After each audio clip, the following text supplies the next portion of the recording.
I have had a lot of trouble in my life connecting with people that are older than me. I just assumed they, didn't want to interact with me. College definitely helped me with that. If you thought crazy stuff only happened to me when my family was around, you'd be sorely mistaken. I've always been a magnet for crazy, especially during the school years. I'm one of those people that I can sleep anywhere. Like, as long as I know going into it what's going on around me, if that doesn't change, I can go to sleep. So, like, if someone was drilling outside and I went to sleep while they were drilling, it wouldn't bother me at all. I'd be able to sleep. I can also, I have the carpolepsy, so moving vehicles, I'm out cold, doesn't matter. Even like a turbulent flight, dead. This one time in high school, our bus slid on an eye patch. That would be a very big eye. Oh, oh. Our bus slid on an ice patch, and like they called in, they wanted to like send us to counseling and stuff. And the lady that came to talk to me, she kept asking me if everything was all right. Am I hurt? Am I in shock? And I was like, no, I just woke up. I was asleep when it happened. I don't care. I woke up when my friend poked me and was like, dude, I'm not in shock, lady. I just, I'm not. It's fine. It's fine. But I actually spent a lot of time in class in college sleeping. As you know, I've already told you, my comp sci professor, I slept in class so often that one time he cheered for me and made the class cheer while I woke up in class. Like, that's how bad it was. I slept a lot in class. Which is weird because I didn't sleep a lot in class in like from elementary to high school. But once I got to college, it was snooze city. Even if it was a class I really enjoyed, it was snooze city. And it's bad to fall asleep in class, but sometimes it can be used for comedic effect. I had this one professor, he's the coolest professor ever. This dude, he's done everything. He knows Kevin Eastman and Peter Laird, like he's worked with them before. He has like the most ridiculous stories. And he's one of those professors that when you're in class, he explains things to you, like he tells stories and anecdotes, and you're like, the fuck are you talking about? This has nothing to do at all with what you're trying to teach us. And then you get to the test, and he asks you a question, and you're like, holy shit, I understand everything. But because he was a teacher like that, most of the people in his class didn't know anything. Like, they never made the connections that he was making with the anecdotes he was telling. And so, a lot of the time, nobody would raise their hand to answer a question when he asked them to the class. And I spent a lot of time sleeping because most of his classes were at 4:30 p.m., which for some reason at 4:45 p.m. when I was in college, knocked the fuck out. I have no idea why, but at 4:45 p.m. I was asleep. It was gonna happen. So 4:30 classes, I spent a lot of the time in 4:30 classes sleeping. And a lot of his classes were 4:30 p.m. classes. So I would be asleep in class, right? And he'd ask a question. No one would raise their hands. No one would answer them. But then he'd be like, Scott! And I'd be like, and I'd answer the question. And then I'd go back to sleep. I miss college. I miss college a lot. Also, sometimes it's weird when I fall asleep in class. So I had this one class. We were learning about, it was called Culture of the Floating World. And had one of the coolest professors ever, who I'm probably going to tell you about a little bit later on in this episode as well, more in detail, because he's really cool, but he is like the flakiest man on the planet. But anyway, we were in this class, Culture of the Floating World, like a Japanese course about culture and history, and during the floating world, which was like before Meiji Revolution, that kind of time. Woodblock prints and stuff, that time period. And this one time, I had a whole bunch of my friends were in this class too, and I was like, guys, I want to be awake for this lesson. I'm pretty sure it was also a 4:30 class. I want to be awake for this lesson. If I fall asleep, just like nudge me or something, wake me up, okay? And at the end of class, people are getting up to leave, and I wake up. And I'm like, shit, I slept through class again. And I like punch one of my friends in the shoulder. I'm like, hey, why didn't you wake me up, man? And my friend, he goes, wake you up? What do you mean? You've been staring at the board the entire lesson. And I was like, bruh, I can sleep with my eyes open. Remember when I changed my major? I started in computer science, so I had to take a whole bunch of math classes. You know who else didn't like Calc 1? The first time I took it? Actually, no, I think that was the second time. You know who else didn't like it? No one. One of the teachers we had. Not all professors are good, I assure you. If you're not in college yet and you haven't learned this firsthand, not all professors are good. One of the calc professors at school, she was the wife of, I believe, one of the other calc professors. So they both taught math. But she was so bad and so unsure of herself that like every calculation she did on the board was wrong. And we had a study session before I think before the midterm one of the times, and I go into it, and there's quite a few people in the desks, sitting at the desks in the room. Like, there was quite a few people there for the review session, and like every question she did on the board, she got wrong. And like 5-10 minutes into the review session, every time she answered a question, the class would get quiet. And then we'd turn and look at the two Chinese kids in the class who had already finished, like they had done like Calc 4 at home, and then they came here and they had to take Calc 1 again for some stupid reason. So every time Professor did a question on the board and got it fucking wrong, we started to lose faith in her. And it became, she would start doing a question, and then the class would turn and look at the Chinese kids and be like, is it right? To the point where the professor also started to look at the kids like, is it right? Am I right? Like, you shouldn't be a professor if you have to do that. If you're doing that, you shouldn't be a professor. I have something to confess. I once killed a professor. So yeah, I had to, in college, in almost every college everywhere, you have to take general ed courses in the US. Which is so stupid. They make you take courses that they think will help round you out, but really it's just an excuse to have you take more classes while you're there. Because they want your money. Let's be honest. They want your money so they can, trap you in the system and all that. But you have to take general ed. A lot of general ed courses at New Paltz are in the Black Studies department, and there's a lot of people that need to take them. So you often have to like go in and have a discussion with an advisor or someone or another professor in the program and be like, I really need this class. Can I take it? Like, a lot of people enrolled and blah, blah, blah. So I went in and I talked to the head of Black Studies one semester because I really needed a class. And I really needed that class. I was almost ready to graduate, and I was like, no, I need this class. I need to be able to finish this GE. And I wanted to talk to her. And she just looked so sick.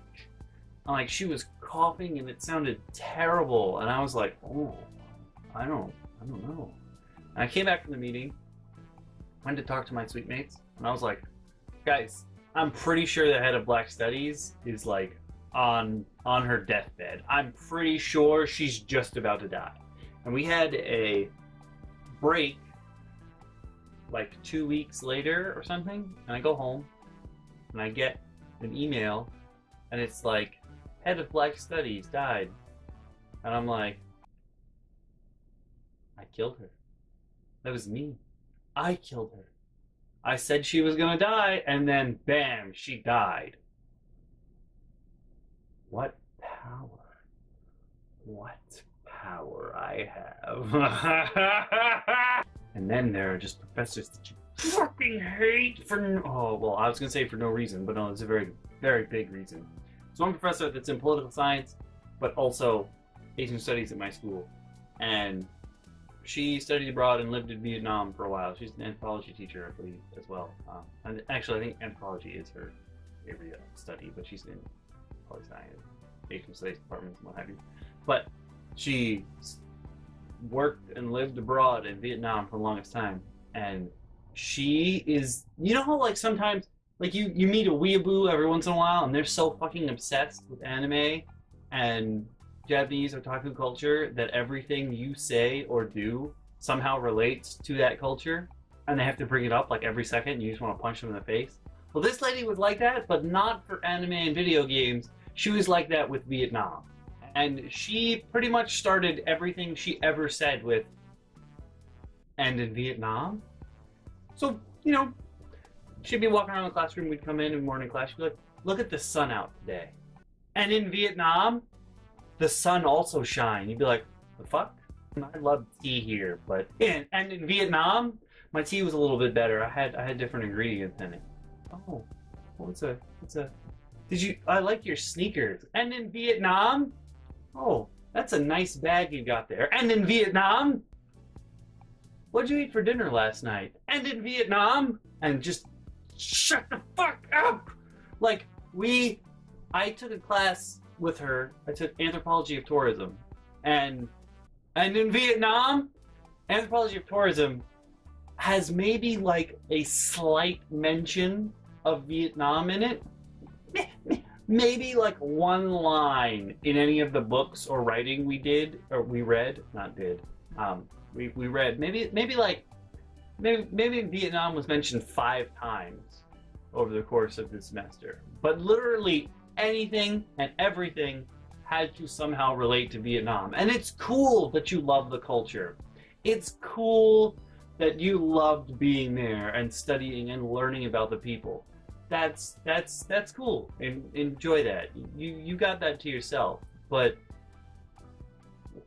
like, what if I trip into the classroom and your first reaction is to go, "And in Vietnam, people trip too"? Like, no, you have a problem and you need to deal with that shit. Remember that professor I was telling you about earlier, who's the flakiest person ever? He's a really awesome dude. He's a white guy. I said he's a white guy first because I shouldn't have started with that, but whatever. Now you know. This professor, he's the flakiest dude ever. He's the kindest guy ever. He knows his shit. Like, sometimes you get a professor like a non-Asian that's teaching an Asian language, and they don't really know what they're talking about. But this guy knows his shit. And he lives in Japanese. Yeah. He lives in Japanese now. Yep. He lives in Japan now with his wife and his daughter, and he knows his shit. Like his background is like classical Japanese writing, and like to be able to read that as a non-native speaker of Japanese, like he is smart as fuck, but he's so good. I had him as an advisor for a while after my advisor left, question mark. I don't remember. I don't remember when I got him, but he wasn't my first advisor in Asian Studies. But he became my advisor in Asian Studies. And you're supposed to go into the end of a semester to your advisor and be like, "These are the courses. Like, what courses do you think I should take? What courses do you think would benefit me in my course of study and would help me, in the future?" What have you.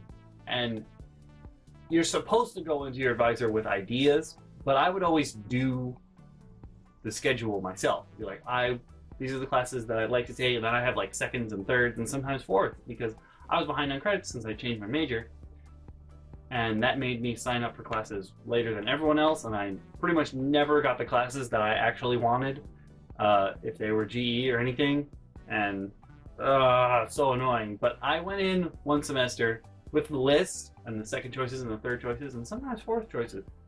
And I went and handed it to him, and I was like, "This is what I'm thinking. What do you think for next semester?" And he took the paper from me, and he was like,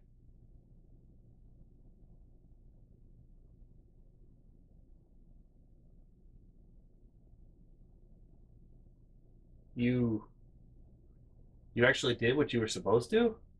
Now, he didn't say it in those words, but that's exactly what he meant. Coming from this guy who's super flaky, it was kind of an adorable reaction. Now, when I say like he's the nicest guy ever, in addition to being flaky, he's like forgetful, and he's pretty forgetful, and he just He just has such like an easygoing air about him. Nothing really gets to him.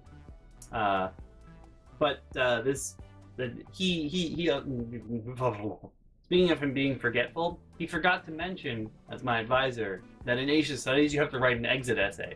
And I didn't know that either until after the walking ceremony, like when you graduate. There's like a little ceremony in the morning, and then you have a couple hours before you actually have to go get your diploma, because it's not actually your diploma, it's just a little sheet that's like, haha, good job! I learned during that morning meeting that we were supposed to write an exit essay he forgot to tell me about, so I spent that little gap of time in between the morning ceremony and the actual walking writing my exit essay. And I feel like as an advisor, that's something you shouldn't forget to tell your students. Now, he also did not come to class that often. Like, he was one of the people that he would miss class a lot. Like, you get a lot of emails during the semester of him not being able to come in. And my favorite one by far, I wish I could still get into my MP mail. I wish I could still get into it just to read this email to you. But one time, he canceled class because he couldn't find his shampoo. I'm not shitting you. Professor sent an email to the class that said, hey guys, I'm sorry, there's no class. Class is canceled today because I can't find my shampoo. I'm sorry. What? I could see if it was like, oh yeah, I can't, I'm snowed in, car won't start, but I can't find my shampoo. Where the fuck did it go? Where did it go? Now, remember how I said he was super easygoing but also forgetful? One time he forgot he was in the road while walking across the street and he got hit by a car. Sorry, it's not funny, but it's pretty funny. He forgot he was walking across the street and he was in the road, and bam! So he was teaching. He broke his leg. He had a cast on and he was in a wheelchair for like 2-3 months, and like I too have forgotten I've been on the road, but that's when I've been in a car. I've never forgotten I was on the road when I was just walking across the road, because that's some dangerous shit, yo. That's some dangerous shit. Hey there, guys and gals. I hope you're enjoying Season 2 of On Fairy Tales, The School Years. As always, you can click the link on the left to see the previous episode, or you can click the link on the right to see the playlist where you can see all the episodes so far. If you thought that puh was the only problems I had with women while at school, oh, do I got some stories for you! Ooh, what's love got to do with it? Psh. Who needs a heart when a heart can be broke?